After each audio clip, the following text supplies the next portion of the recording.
अस्सलाम वालेकुम दोस्तों, मैं उम्मीद करता हूँ आप सब लोग ठीक होंगे और दानिशमंद टीवी में आप सबको खुशामदीद। आज चाइना ने जो काम किया है और जो धमकी दी है, उन्होंने अमेरिका और ताइवान को उनके जहाज तबाह करने की और जंग के लिए तैयार रहने की, आज तक ऐसी धमकी चीन ने ओपनली कभी किसी को नहीं दी।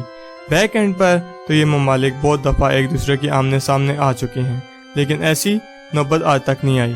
दोस्तों, इस वीडियो में आगे बढ़ने से पहले इस वीडियो को लाइक ज़रूर करिएगा और मेरे चैनल को भी सब्सक्राइब करिएगा। चाइना दुनिया की वाहिद सुपर पावर बनना चाहता है और अमेरिका की सारी कोशिशें ये हैं कि चीन को कभी भी ऐसा ना करने दिया जाए। अब हालात ये हो चुके हैं कि US under secretary of state for economic affairs Keith Krach ये पहुंचे हैं ताइवान के अंदर इनके एक बड़े लीडर जो मिस्टर डेमोक्रेसी के नाम से जाने जाते थे, उनके मेमोरियल में शरीक होने के लिए आए थे। वहाँ पर ताइवान के प्रेसिडेंट दसाई इंग वेंग ने तकरीब से खिताब किया। इनको चाइना बिल्कुल भी पसंद नहीं करता और 2016 के इलेक्शन के अंदर चीन ने ये कोशिश भी की थी कि वो इलेक्शन हार जाए, लेकिन वो प्रेसिडेंट बनी और चीन के बहुत साथ खिलाफ हैं। 1945 के अंदर चाइना को ताइवान जापान की तरफ से मिला और उस वक्त से लेकर अब तक चीन का यही कहना है कि ताइवान चीन का हिस्सा है, लेकिन ताइवान खुद को एक अलग मुल्क कहता है और चीन को बहुत ही सख्त मुखालफत करता है।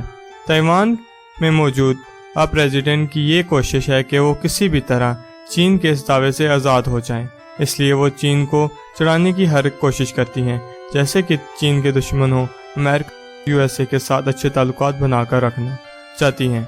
हाल ही में ताइवान और यूएसए की 7 अरब की डील फाइनल हुई है और जैसे ही अंडर सेक्रेटरी यूएसए वहाँ पहुँचे तो उस वक्त ताइवान की मिनिस्ट्री ऑफ डिफेंस की तरफ से यह बयान सामने आया है कि चीन तो जंग लड़ने के लिए आ गया है।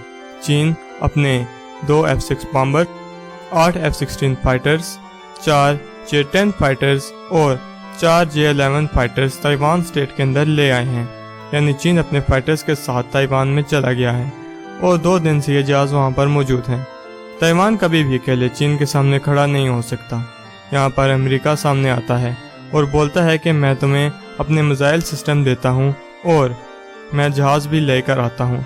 यहाँ पर अमेरिका चीन को रोकना चाहता है कि वो ताइवान को पूरी तरह हासिल ना कर सके, लेकिन चीन यूएसए और ताइवान दोनों को एक साथ वार्निंग देता है कि मेरा सब्र का पैमाना लबरेज हो चुका है और मैं अब जवाब दूंगा।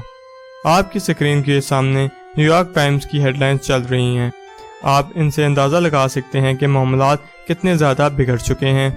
चीन के कर्नल की तरफ से बयान आता है, जो कि स्पोक्स पर्सन हैं चीन के मिनिस्ट्री ऑफ नेशनल डिफेंस के, कि आग से जो खेलता है उनके हाथ जल जाते हैं और ताइवान और यूएसए अब आग से खेल रहे हैं। जो सबसे ज़्यादा लेटेस्ट बात हमारे सामने आई है, चीन के मुताबिक यूएसए हमसे आइलैंड छीनना चाहता है। अब ये हमारी फाइनल वार्निंग है।